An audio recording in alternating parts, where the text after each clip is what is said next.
Hey everybody, so now that we covered functions, let's talk about imports. So imports allow us as programmers to extend our code without actually having to write the code ourselves. So the keyword here is import, and that's going to be used to bring functionality into our program. So for example, let's take a look at this screenshot here. I am saying on line 1 to import math, and math is just a module or library that's available to us in the Python's standard library. So we import math, and then on line 3 I'm saying print math.py, and that's going to output something like 3.1415 whatever it is, right?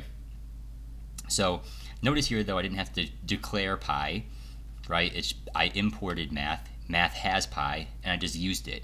So I didn't have to actually know what pi was, I just had to know that it existed somewhere in the math module. So for this course, we'll be focusing on definitely 1, maybe 2 modules from the standard library. The first one that we're definitely going to use is the random module. So the random allows us to perform random operations like getting a random number.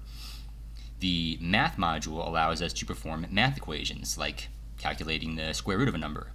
So here we have 2 screenshots. The first one is the import random, and then on line 4 there we're saying print random dot randint 1, 5. So for the randint function, the first argument there is where do I want to start from as far as numbers to include. The second number there, which is 5, is up to and including. Okay, so it's not like the range function where it doesn't include it. This one does include it. So this is saying print a random integer between the numbers of 1 and 5 inclusive. And on the right side there we have import math. And here I'm saying math dot square root 25. And if I print that, it's going to output 5. So it does all that mathematical operations behind the scenes. So when it comes to importing, we have a few different methodologies. The first one here is import whatever the module name, and that's the one that we've seen so far. This is going to parse the content of a module, but any references to anything in that module need to be prepended or prefixed with the module name. So random dot whatever the function you want to access, or math dot whatever the function you want to access.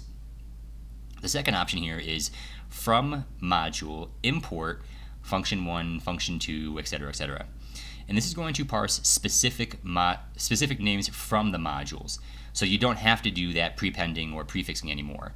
So say for example, I said from random import randint. I could just start using randint all over my program without having to prepend it with random dot. And lastly, we have from module import star or asterisk, right? And that's basically saying parse everything and bring everything in. So you don't have to prepend anything in this case either. And we generally don't want to do this simply because it's not very clear where things come from, so it might make your program a little harder to debug, assuming that you had a very large program with a lot of imports. So some random useful functions. So here on the first screenshot we have random.randint, which we already saw, and that'll give us between 0 and 5 inclusive in this case. The second screenshot here is, say you have a list or a tuple and you want to get a random element from that list.